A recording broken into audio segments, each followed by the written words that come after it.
Here we go. Hi, everybody. I'm Susan Walker. Welcome to the November 15th version of Perfect Connections. We're absolutely excited to have everybody here today. So as we go around, please introduce yourselves, what school district you're with, and then let us know if there's anything that you would like to talk about today. We already have on the table to talk about supporting student teachers, especially if it's the first time that you've had a student teacher. And then also, Naomi, when it gets to your time, excuse me, if you would repeat your question from last week about early childhood classrooms, because we didn't get a chance to get to that. So I'm Susan Walker, formerly with the University of Minnesota, although it remains deeply embedded in my heart and on my email address, so that's never going to go away. And I will turn it over to Ellen Hafner. Hey everybody, Ellen Hafner, parent educator in Northfield. Um, it was a long week. I'm really excited it's Friday. I'm gonna go home, I'm gonna walk the dog, I'm gonna exercise, and then I'm not gonna think about work for a couple of days. Because despite sometimes your best efforts to come home on a Wednesday, and Sarah, I'm looking at you. You have to learn how to turn off your brain or you'll go crazy, right? And I have not been able to turn off my brain this week. Oh, Sarah H with a Z, because we got Sarah Hansen. We can't do Sarah H. That's right. So Sarah of the student teacher variety. Yeah, so I'm looking forward to a weekend, and I haven't seen my daughter in a couple weeks, so heading down to St. Peter this weekend to spend some time with her. So I don't know, whatever number that puts me. Honestly, I don't have the brain power to pick a number. Carissa. I'm done. I'm fried. I'm just done. Carissa Waite, parent educator in Mounds View. I don't really have anything in particular today. I am to 7. Is that the number we're going to? I'm a 5. It's been a pretty regular, typical week, so that's good. Um, Senior dog that doesn't sleep though, so I'm tired. I feel like talking to all the toddler moms about babies being up at night. I'm like, I was up with you, actually, because the 13-year-old dog had to go potty instead of the, potty training 2.5-year-old going potty. Um, I will pass it to Katie.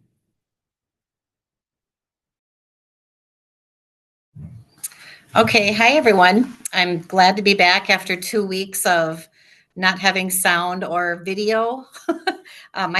They put a new computer in my parent ed room and there was no camera, and I just feeling better today. So I am probably about a 6.5. Things are good. My husband's 60th birthday is Monday, so we're going out to eat tonight with his family. So they're a fun bunch of people, so looking forward to that. And this can be anytime over the next few weeks. It's nothing urgent, but I am just really curious after hearing on the Menafee workshop about K-3 parent ed. I'm just really interested in learning more about that. So I don't know if anybody here knows anything or knows who I could kind of, whose brain I could pick, but again, doesn't have to be for several weeks. Definitely not today, but yeah, so I will call on Sandy. Hi, everybody. I'm Sandy Salter. I'm from the Fairmont Area School District in Southwest Minnesota. Sorry I was a little late. My monitor was giving me problems in my classroom. I actually supposedly had it fixed midweek this week, but I'm just in a different teacher's classroom who isn't using hers right now. So I'm probably at like a 7 or an 8. I'm just coming off our once a month Thursday night K through second grade class, and just love doing the class. It's been so fun. Love the group we have this year. It's just different and kind of exciting. When you do those new things, it's a little kind of gets you like excited again and stuff like that. So that's where I'm at. I don't have any particular questions to talk about today. Let's see. I will call on Jennifer.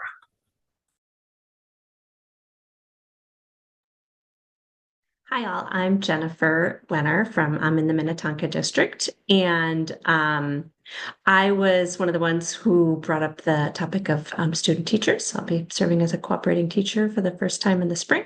Love to hear the wisdom from the group.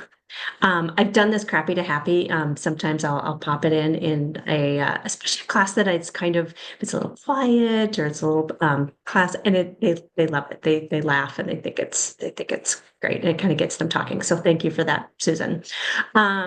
It's been a fine week professionally, but personally it's been kind of a sucker. So I'm going to give it a 2. And I will. Who has Carissa? Have you gone yet? Okay, sorry. Naomi? Naomi Huso. I'm with Wayzata Public Schools and I'm a parent educator. I appreciate Jennifer's question of cooperative teacher because I will be one this year. And then my question from last week, and it doesn't have to be this week, I'll try and pop in next week as well. But we in my district have always done separating 1-year-old classes. And I have some passionate feelings about why we do it, but we've started to explore some non-separating 1-year-old class ideas, and I'd really love to hear from parent educators. What topics do you focus on? What topics are potentially off limits? Just because as they get closer to 2, they understand a lot of what we talk about. So I just love to hear more about other people's non-separating 1 classes and just to try and wrap my head around what that would look like. I will go with Sarah Henson. Hello, everyone. I'm in northeastern Minnesota in Ely and St. Louis County. And I don't have a specific topic for today. And I'm probably about a 5 on the scale. I'm really looking forward to the weekend right now, as a number of others have said. So, yeah, and I pass it to Sarah Hernandez. Hey everybody, Sarah with a Z. I'm a current student at the U of M right now in my 2nd year. So, yep, I'll be student teaching in the spring, but I also have currently taught parent education on a Tier 2 license in the Anoka-Hennepin School District for last year, and this is my 2nd year. So yeah, I have Katie, if you want to connect with me, maybe share your email address. I can introduce you to our K3 educator. That's Tanya Heinsohn. And yeah, she's super passionate and doing amazing things, especially in the virtual format for K3. So that is happening there. And I'm a 5. I was a 3 or so just last week, and this week are kind of like slowly ramping back up. But I figured out how to upload videos onto a YouTube channel for the student group. So that pushed me up a few notches. Thanks, everybody. Great. Oh, thank you, everyone. And now, I'm also seeing, so we've not been able to, have our group ground rules discussion for the last, few sessions. So, I am especially hoping that we can get to that today. And what we could do is to spend, a few minutes to 12:30 and discuss some ground rules. And so the whole point with this is that we've had ground rules for our Perfect Connections group in the past. And then, I'm not a very good facilitator in that way to put the ground rules forward each time we meet. I've been part of some groups that do that, and it ends up sounding a little artificial. And so it's not that it's not important, it's just that I haven't done it, and finding a good way. Maybe once we have it in writing, what I can do is put the link into chat each time we meet. But it's always a good time, given that this group has been meeting for over 4 years now. Over 4 years! My gosh. That we revisit or we reestablish our ground rules. So I'll just throw it out there. So we've got some great topics talking about student teaching and supporting student teachers, especially if it's a new experience for you as a cooperating teacher. And then, and Naomi also had asked about topics for non-separating classes. And Katie had asked about K-3 parent ed. And I'm also noting in chat that Christy Kajawa, who's in Minneapolis, she does K-3 parent ed in Minneapolis. So she's also another resource. And Sarah with a Z had just offered a resource in Anoka. So what say you? Do you want to spend a few minutes doing ground rules? Do we want to cover some of our topics first? And then reserve, say, the last 10 minutes, or what would you prefer?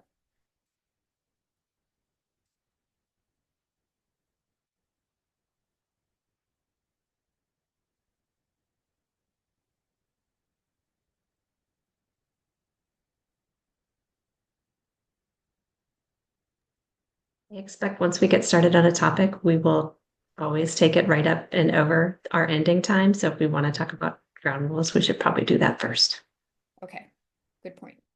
Good. I also don't want us to feel rushed doing that. Why don't we start with talking about ground rules, and then I'm thinking probably our discussion about cooperating teacher, being a cooperating teacher might be the sole topic that we can talk about today then, if that's okay with you, everyone, because as I heard Naomi and Katie mentioned, their topics aren't burning on in terms of the K-3 teaching, and so maybe we can push those we'll put those on the agenda for next week. Okay. All right. Well, then let's talk ground rules. And I am going to open a separate doc, so I will be taking notes. And I know that this is not a foreign topic for any of you, because I'm sure that you all do ground rules, or many of you do ground rules for your parent ed classes. And so I will also try to keep notes in the chat. And please add any kind of comment or notes yourself in chat. I'll be attentive to that. So who would like to start us off with ground rules for our Perfect Connection meetings?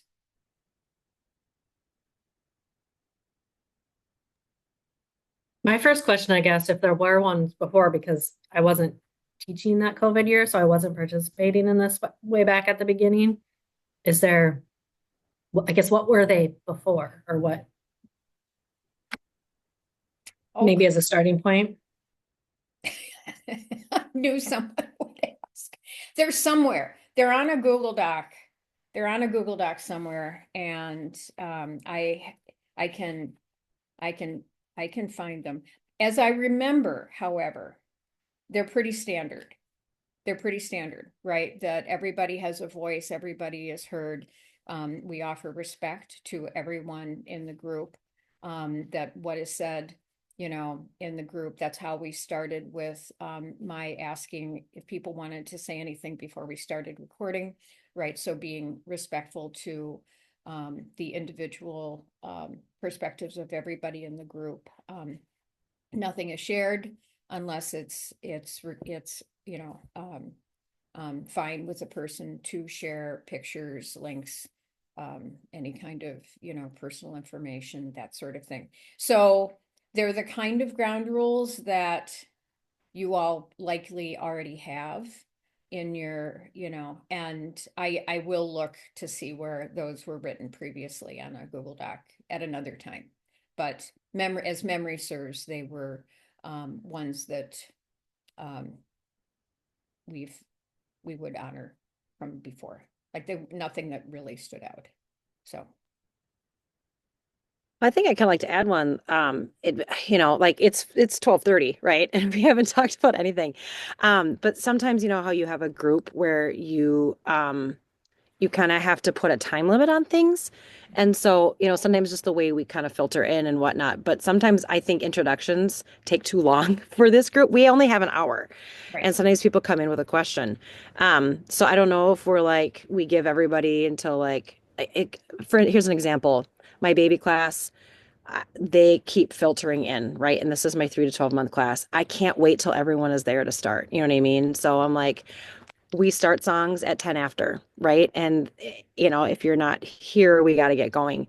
So I'm just wondering, like, I'm thinking like we should try to be done with introductions by like quarter after so that we can start hitting topics. So sometimes that might mean, and I know sometimes we like to do like crappy to happy or, on a scale of 1 to whatever, but just for time, I think it would be good if we can just be like, just everyone knows that introductions happen at 12:15. And if you log on after 12:15, like we can't start all over, you know what I mean? And do it all again. So then that gives us a solid 45 minutes of time to have a topic. Good. Thank you, Ellen.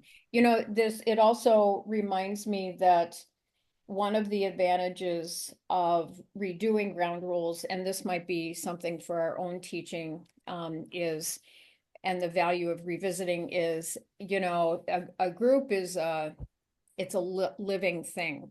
And as we do this, we also get used to the way things are going versus maybe the way we've wanted things to go. So like Ellen's observation about our taking more time with introductions, and being sort of thoughtful of every new person who comes in, because people have to come in oftentimes at different times, right? But that also can stall the progress. So thank you, Ellen. I think that's fabulous. So I've made note of that. I like that as well, because then we can put that forward. So if somebody does come in late, after 12:15, we'll simply ask them to introduce themselves in chat. Okay. And then if there's anything burning. And Sarah has offered, Sarah with an H, has offered, Yes, so this is from Aorta. And I like kind of the funness of the terminology they use. So if on the second page of what I shared, one diva, one mic, like one person talking at a time, which people are very polite on this.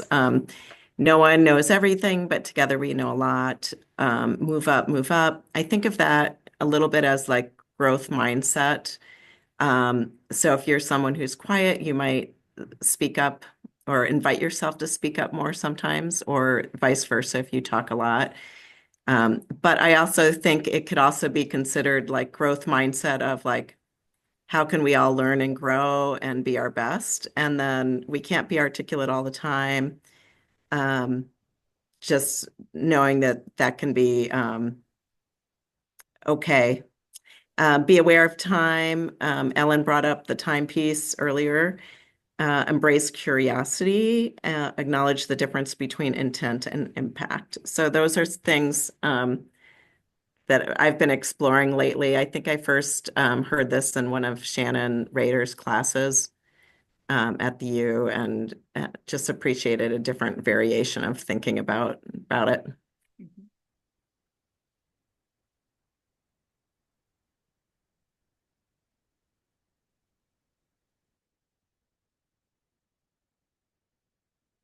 This is great. Well, and then a couple weeks ago, the reason we started talking about this was just not being on in the car. Like if you're going to be in the car, you're listening, you're just listening, you're not participating, you just put in the chat, hey, I'm driving, I'm listening. So then, Susan, that might be something that we ask people to do. Like sometimes people are camera off because sometimes I have to go camera off because people come and talk to me. I'm like, don't you people see I'm in a meeting? But sometimes, and then you're really good at like, hey, your camera's off because you're having connection troubles, or, are you around? But also like if people are camera off, they put in the chat, hey, I'm going to be camera off because I'm in the car, or I'm going to be camera off because I have a screaming child, and that way then as a facilitator, like oh, they're not available right now. You know what I mean? So, or maybe we put in the chat, be right back, or something like that. That way we know where people are if they're off camera. So that may be something that we do too. Like if you're going to be off camera, just put in the chat, hey, connection's bad, or I'm in the car, or I have a coworker blabbing at me. That's usually my problem. If I'm not in the car. So just something like that. Then they feel like they're a part of the group, even though their camera off, but then they don't feel like they have to respond. Yeah. And then we're not sitting there waiting like, are they going to respond? Are they not? you know. And then I think also, if someone says something that maybe doesn't sit well with you, or I don't really exactly know how to put it, but maybe just addressing them like after this call or individually, instead of while we're on the call, just, just avoiding hurt feelings and things like that. So just kind of keeping something like that in mind, maybe. I was typing, Katie, could you rephrase that? I'll try. I don't exactly know how to say it eloquently, but maybe like we all have things that we're emotional about and feel strongly about. And if there's someone on the call that maybe you disagree with, or you're just not jiving together, maybe addressing that outside of the call, just to maybe avoid some hurt feelings, or I don't know. I didn't exactly word that great, but hopefully you kind of know what I mean. So can I amend that to be personal things? Like Sure. if I say something and you're personally offended by it, Yes. that it's that kind of thing that you would talk to me. I think because as a facilitator, I also want healthy discourse. And I want us not to all agree with each other, because I think that as learners and as colleagues, that's how we grow. And so I would hope that we can have sort of respectful disagreements.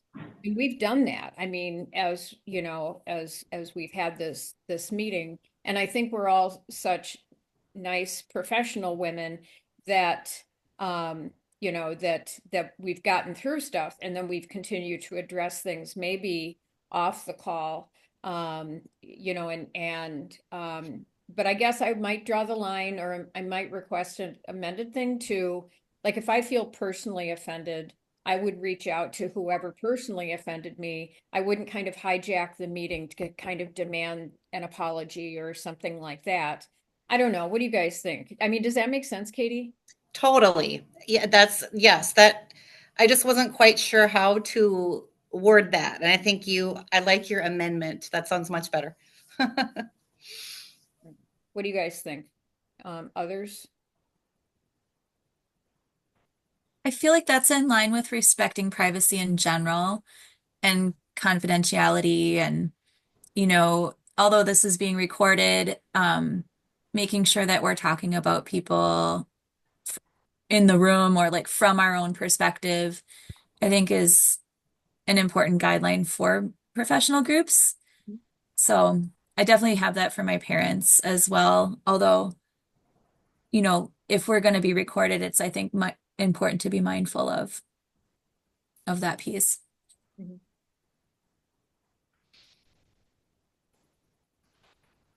Yeah, I guess the flip side for me is also, because we tend to be nice women, is that it is also okay to disagree. That it's okay to have a different perspective on professional choices. And again, I'm not concerned about it. I don't have a concern about it. I just want to put it out there as a ground rule, or as a reminder to everyone that it's okay to disagree. It's, and You're totally good. yeah.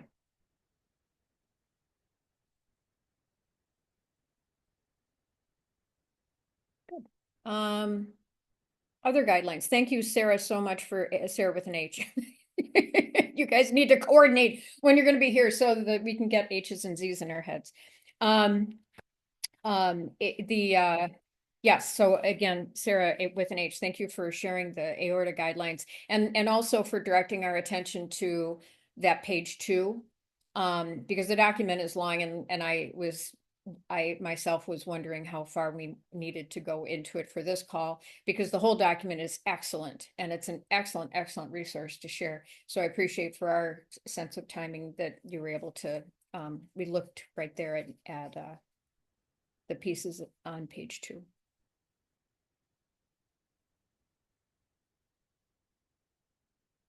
Others? Back to what Katie said, I do understand, like Susan, I agree, like it's important to have different perspectives and us to grow because of different perspectives.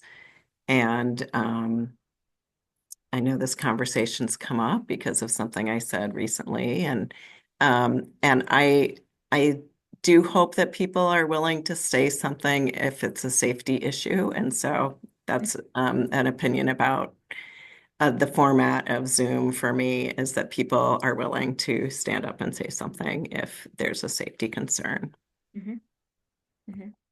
Thank you, Sarah. Yeah, could we talk about that? Because I would like us to have, I want us to have that clear in terms of using a virtual platform and a virtual platform, especially that has moved from being laptop only 15 years ago to mobile, meaning on our devices, which mean that they go with us everywhere. And to Ellen's point about being in the car, and if the camera's off, letting people know that they're available, but the camera is off, right? And so Sarah, can I ask you to speak from a safety perspective about engaging on the call? Sure. Well, one thing I did learn um, in the last 2 weeks is that if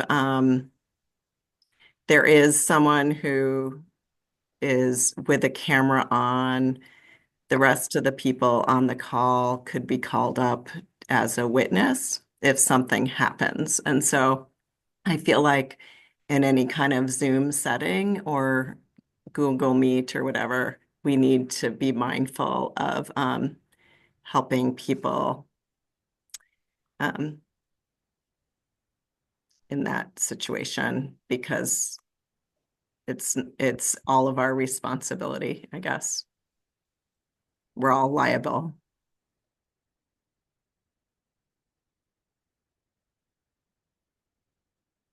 Okay, but I'm going to push this more because I guess I want it to either be a group rule, ground rule that is jointly understood, or as a personal preference.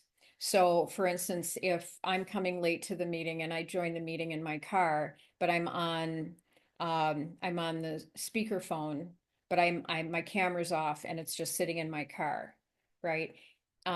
It is the ground rule that our preference is that not like people be in a stationary situation to participate in the call, or is it a personal choice with the understanding? And this is a really healthy conversation for me. I mean, I'm the technology person in society and families and stuff. So we do get into personal choice and ethics. And so I really welcome this, and I don't want to belabor it because it may not be of interest to everyone. So I part of me is getting into this because it's a personal curiosity as well. So I don't know. So Sarah, can you speak more? I mean, where do you see it? Because I really respect your perspective about safety. I mean, personally, I think it's just if we're in a vehicle that's moving, it should be cameras off. And I think that that law actually varies state to state potentially, but I've read that if someone says something like, oh, we're so glad you're here, that you came to the meeting, even from your car, like that pushes us into a legal situation. And we're all witnesses or could be called up if something happens to that driver. Okay. So I'm personally fine if people are on with the camera off. And yeah, so that's my opinion. Okay.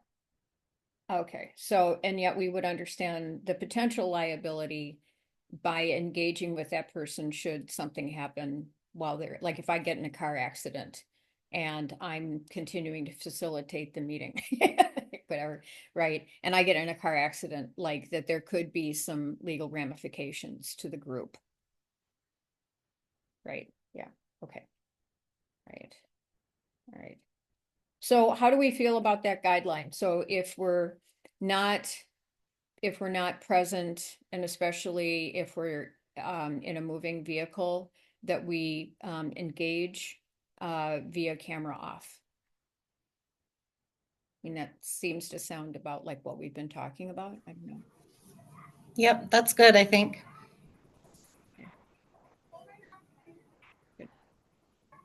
I feel like what Sarah's saying is less of engagement, but more of like a listen in situation.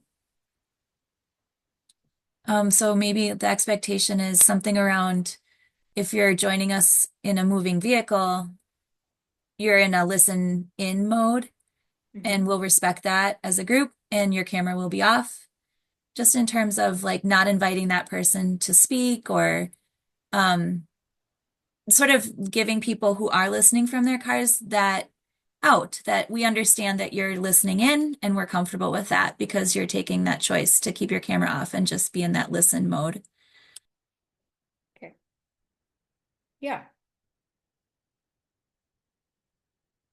Yeah, thank you for rephrasing that, Sarah, with a Z. And that's important to me as a facilitator, because I have a tendency, because I want to see that everybody is pulled in and engaged, that, and that's what happened a few weeks ago, was like I'm reaching out to Ellen in her car about engaging, and then it's just like, so that's a very good guideline. Good. Oh, what a wonderful conversation about this. Anybody have anything else you'd like to share? Because I would like to, we can revisit this. I'm going to type this up, and then next week I'll share this, and then we can revisit it. Maybe we'll even get into a practice of once a month or something, taking a look and seeing if there's anything we want updated, in our guidelines. But in our remaining time, I do want to talk about the student teacher thing, because that was something that was brought up very early, and a few people had resonated with that. So thank you, everybody. I really appreciate this. Okay, now let's talk about supporting first timers. We have a few of you who are going to be first timers as being cooperating teachers. Those of you who have been cooperating teachers, what are your suggestions? So here's the thing. You you have so much history with families that your parent educator doesn't have, that your student teacher doesn't have, right? And they can't possibly know all the things that you do. And it's really hard for them to step into that role, not knowing, oh, this person has had what, you know what I mean? Like, it's hard. So, and I remember very much feeling as a student teacher, like, these are not my families, right? So know that if a need isn't met by your student teacher in the class, you can always go to the parent afterwards and take care. Do you know what I mean? And I don't have any specific instances, but like the details that you can always go to them later and just be like, I know that conversation maybe wasn't enough for you, or I know that brought up some hard feelings for you. Do you want to, talk about it? Do you know what I mean? So just know that even though your student teacher is going to do the absolute possible best that they can, obviously. But just know that the history that you have is not replicable. I can't talk. And so there's always that you know, if things don't go in a certain way, like you're saying, Naomi, like, oh, I need to control this, right? Um, you can just check in with those families later on, if that makes sense. Yeah, that's Because I helpful, think a lot Ellen. of our, Thank you. yeah, a lot of our need to want to control it is because we know, That's like, what, oh yeah, God, we can't yeah. go that direction because then this parent's going to And start going on and on about their whatever, you know what I mean? But yeah, so yeah, and it's totally just part of my, both professional passion, but also, working on my own professional boundaries. It's like I do know and love these families so much that I feel kind of protective of them. And trying to balance that with, I want to be really supportive of the student teacher and give her a feeling of, kind of agency and ownership of her experience. Well, at the same time, oh, but these are so so just kind of looking for that balance and that. So I appreciate that, Ellen. Thank you. it's also so fun to watch them do things that you're like, I've never done that before. And then they do it and you're like, that was amazing, so like it's pretty cool because they have a different style and sometimes I'm like, yeah, that's not going to work, and then they do, I'm like, oh my God, it worked. So you have to just, it's a really good practice in sitting and saying nothing. Mhm. It was really fun. I really liked it. And then I went and observed her and I learned, I was like, oh, I'm supposed to be observing you. All I'm doing is taking notes about your room and what you're doing. And I replicated actually a lot of the things that she was doing. So And to give a shout out to, so my cooperating teacher was Christy Kujawa. And I had such a positive, wonderful experience. And so I feel a little bit like I need to kind of now step up and give someone else a similar kind of really formative experience that I had. I've only done it once and it was years ago, but yeah, it is a lot of fun. I kind of missed it after she was gone. Like, I mean, I have to do this all by myself again now. But just kind of very much what Ellen is saying, but like the first couple times they do a lesson, it's gonna be awkward. It's not gonna be completely smooth. And that's part of their learning process. And the families are, I mean, in my experience anywhere, just super gracious and totally lovely about whatever my student teacher did. And but like you were saying, you just get some duct tape, sit on your hands. I don't know, but just let them have. And so if you know you're a person that you're especially going to have a hard time with that, to just prep yourself ahead of time that this is going to feel awkward to me and this is not going to be how I would do it, but it's still going to be fabulous. Here's a specific question. And then of course, Naomi, jump into it because I know you're also, so we work on full year classes. And so, that's our calendar.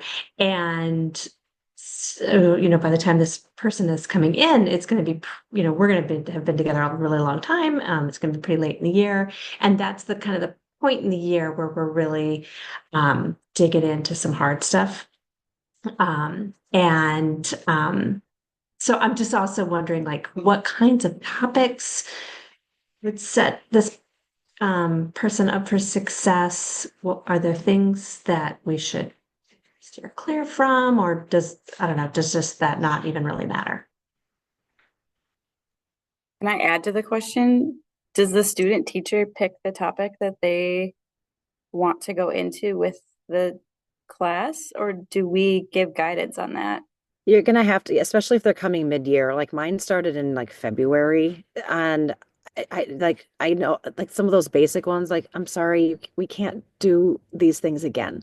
We can't spend another week on temperament. We can't spend another week on potty. And I was like, here are some of the options. So I laid out kind of what I generally do the second session. We do not have year long. We go 3 sessions, but a lot of the families are the same. I said, so here are some things we could pick from. And from that list, she picked. So you kind of have to look at what you've done and where you're going, but also not give them things like, unless they want to, sexuality, talking to children about race, those harder things. Maybe. Oh, also we co-taught. So all of them came in co-teach. So we did some lessons together. So that's kind of a nice way you can kind of do those, we can bounce ideas off of each other. So like she did the opener and then I did things. And then the next week I did the opener and she did the meat and potatoes. So like they want you to co-teach a little bit together too. And then you can kind of get a feel for that and find out and they may be super comfortable. Like Sarah with Hernandez with the Z, you have been teaching already. So you have some experience. You're like, yeah, sure, I'll do a unit on sexuality. My student teacher had been teaching on a variance also for some time, so she was also comfortable. So you might be getting, it depends. It depends on who you get. But yeah, kind of avoid those harder ones unless they really want a challenge. But you'll definitely sit together, talk, and they might be like, oh my gosh, please do not give me that topic. I don't want it. Fair enough. But then you watch me do it, right? So that they can fill their notes and get ideas and whatnot. So you have plenty of time to talk about it.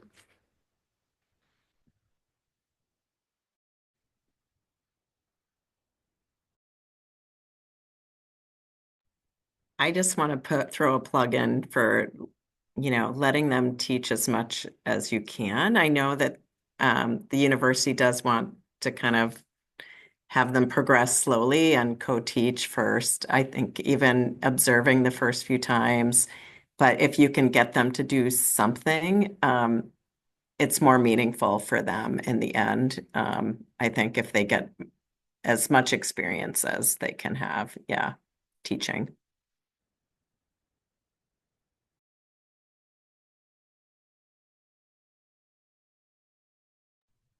It is very collaborative, which some of us as parent ed, we're just sort of, we do our thing in our own room, in our own.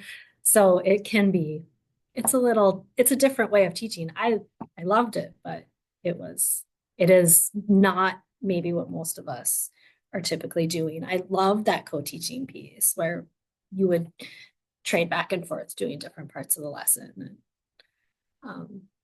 But yeah, it is different.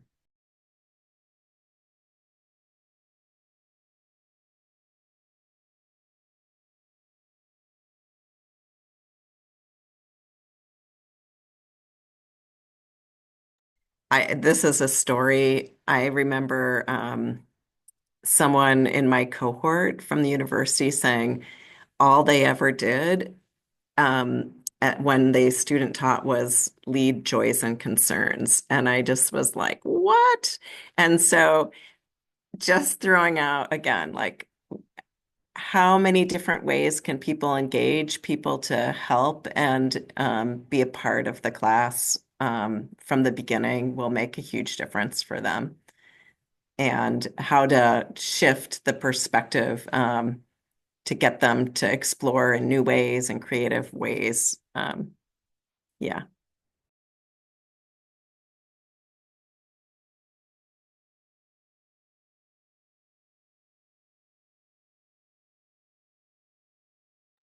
Naomi and Jennifer, do you have other questions? You're ready to go now, right? You are so ready for those student teachers to come in there. We can talk about this next week too. And also keep in mind that as, the semester rolls along, it can be an open topic to bring back to this group, and about, supporting. So, bye, Sarah with a Z. Thank you for being here. I'll double check, make sure that your name is on the list so that you can share your thing. Okay. Yep. Yeah. So we can revisit this topic. And then next week too, we'll talk about the non-separating class topics. And Katie's question about K-3 parent ed. And yeah, so anything else about student teachers, supporting new student teachers, supporting yourselves as new cooperating teachers? Anything, plans for the weekend? I was just gonna say, 100% give them all the chance and the opportunity to practice that you can. But I know it happened to me and it happened for my student teacher where you're probably at least once going to have to save them, be ready, where they just kind of lose their train of thought or whatever's going on for them in that moment, like to be ready for that too, and that it's okay to save them also when they need it. Yeah. No meeting next week? Why no meeting next week? Next week is the 21st. Oh, sorry. No, it's the 2 weeks. Never mind. Right. So My thank- brain is very much in fast forward. I'm like, Thanksgiving next week, right? No, another I week. know, tell me about it. Yes, Never mind. Just kidding. we will meet next Friday. Yes. But not the Friday, probably after that. And then I'm actually out of town for 2 weeks in the first in December. So the link will be available, but I may not be because of 6-hour difference and all of that. So, but we'll talk about that next week. So, well, thank you, everybody. This was just a fabulous, fabulous conversation. I so appreciate and love you all. This is such a dynamic group, and yeah, so my 6 out of 7 just elevated to a 7 as a result of this meeting. So thank you all. We'll see you next week.